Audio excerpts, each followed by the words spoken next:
Okay, so we're going to get started on number 13 on your checklist, which is the first of several lessons on direct variation. Okay, so you should be following along with with what I'm doing, taking notes in pencil, not pen like I am. Again, I only use it because it's clearer on the video. Okay, so what we want to do here,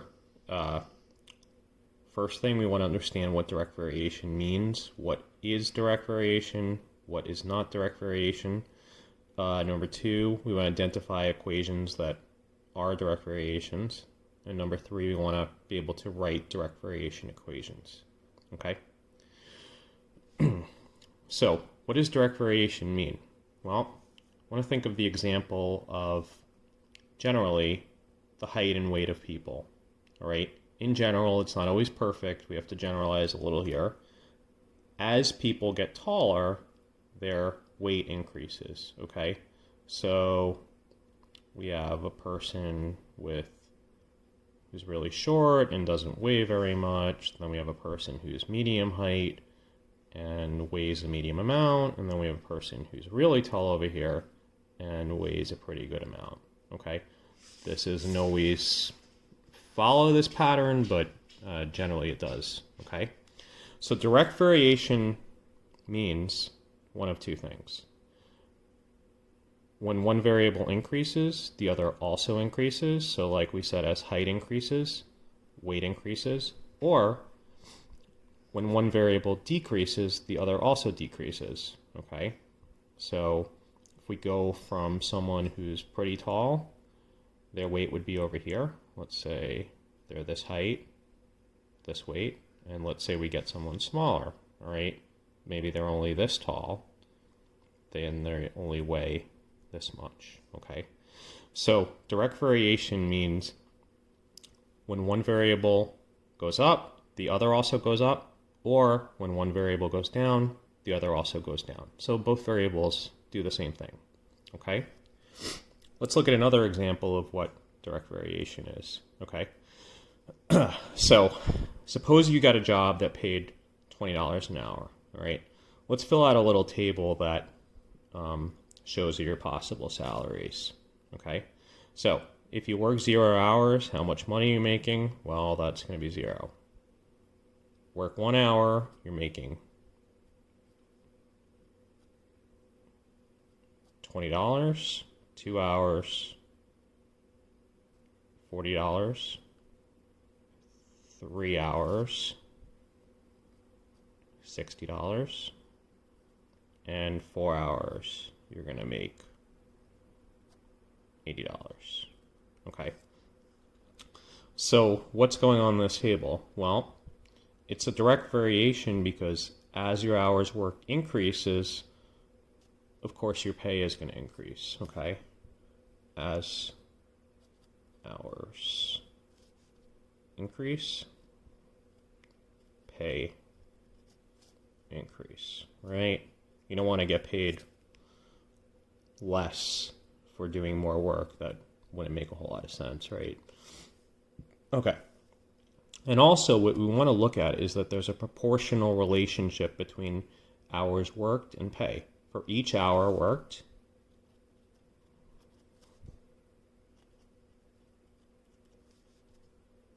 $20 additional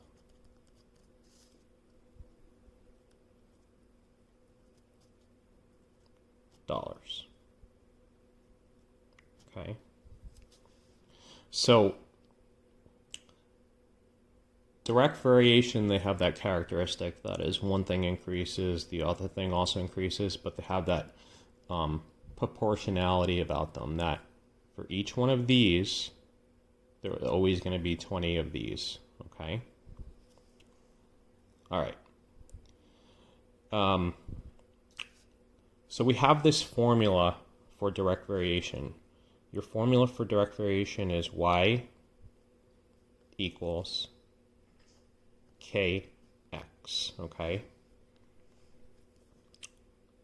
Where k stands for your constant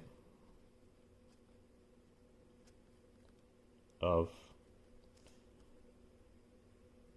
variation, okay? Or proportionality.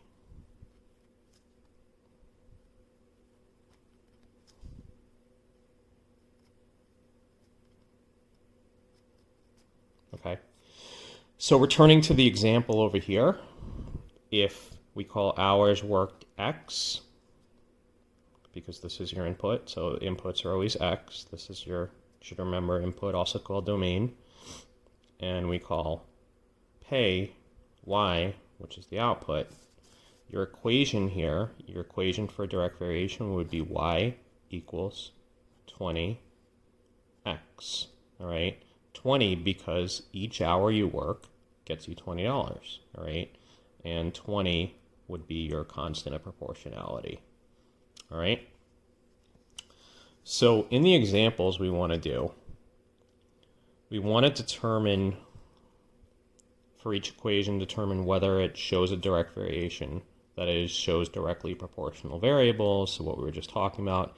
If it does, find the constant of variation and write it in simplest form, okay? So again, we had this equation over here, y equals 20x. This is direct variation equation, and the constant of variation is the 20, okay? So we have this first equation, 5x plus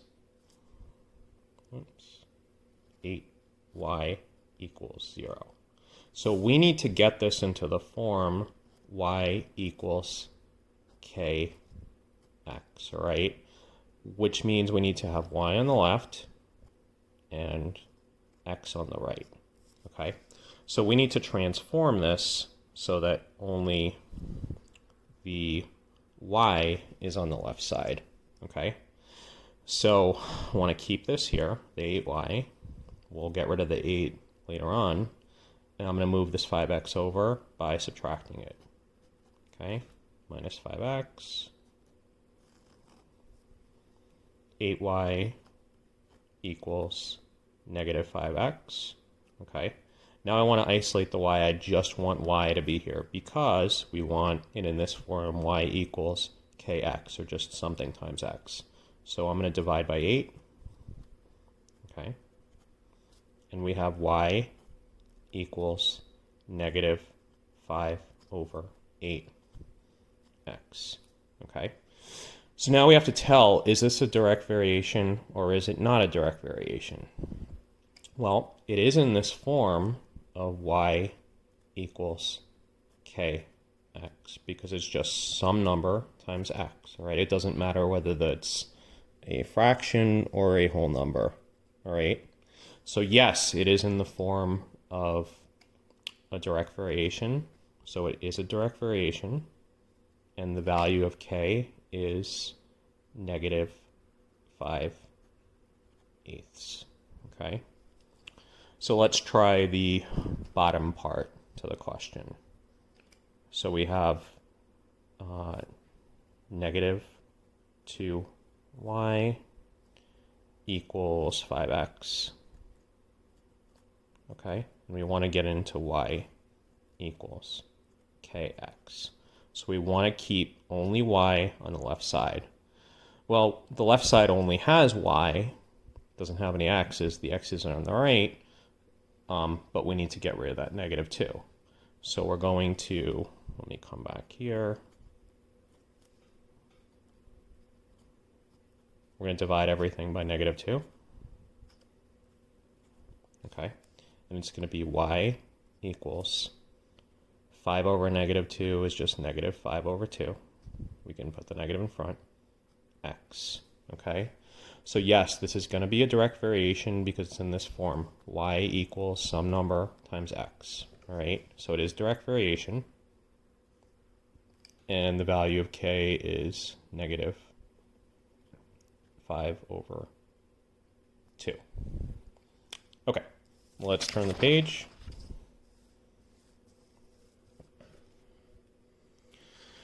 All right, so same thing for the next question. It's one of these questions that has two parts. So we've got negative 3x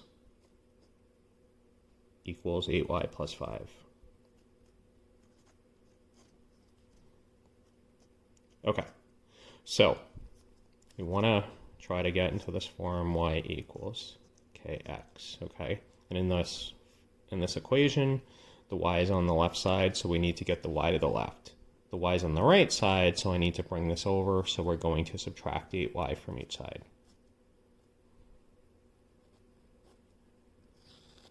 All right, so we have negative 3x minus 8y equals 5. So we have the y on the left side. Now the x belongs on the right side, so I'm going to add the 3x to both sides to bring it over to the right. Okay. So that's going to give me negative 8y equals 5 plus 3x.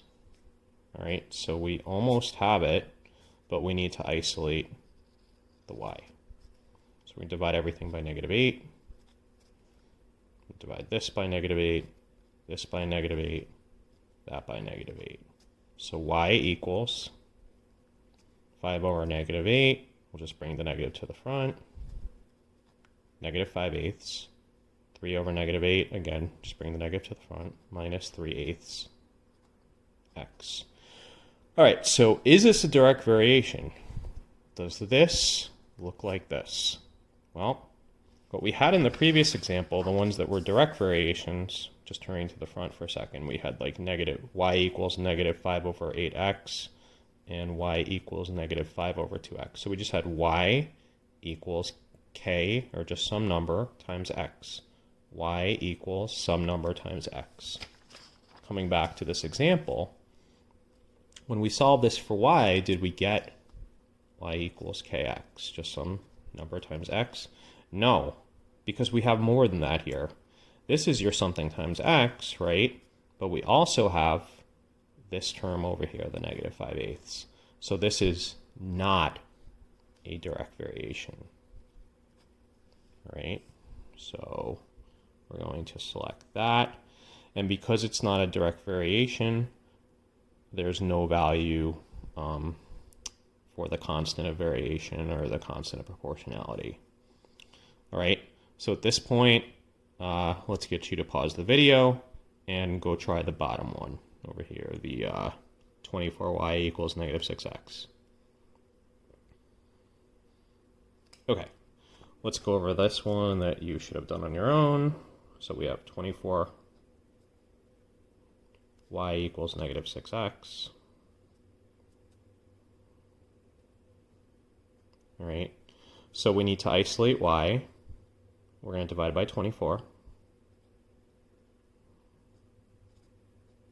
All right, this cancels. Y equals 6 over 24. Well, 24 doesn't go into 6, but we can reduce our fraction.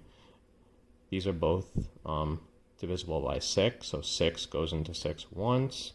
24 goes into 6 4 times. So that's become negative 1/4. Okay, always reduce your fractions where possible, of course. Okay, so is this a direct variation? Yes, because it's in that form, y equals kx. All right, so it's a direct variation. What's your constant of variation? Your constant of proportionality, your k value, they all mean the same thing. That's your negative 1/4. Okay, so we've gone over what direct variation means, and we've gone over how to tell whether an equation is a direct variation or not.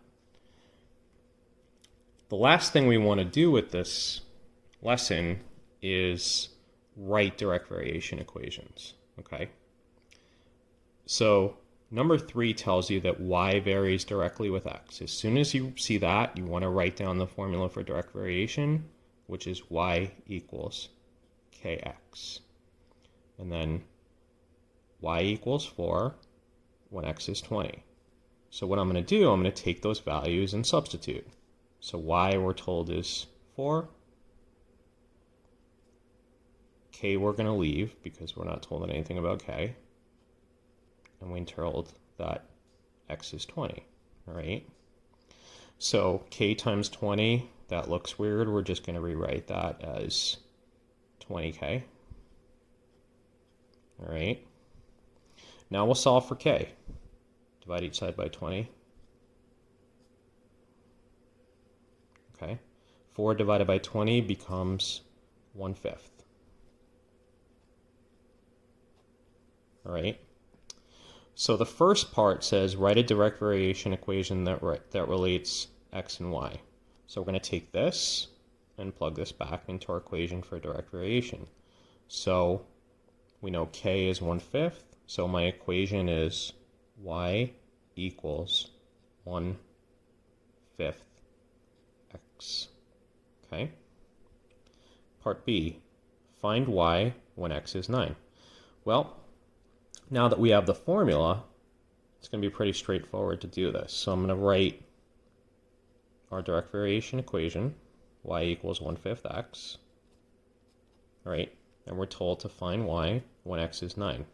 So we're going to take that 9 and replace.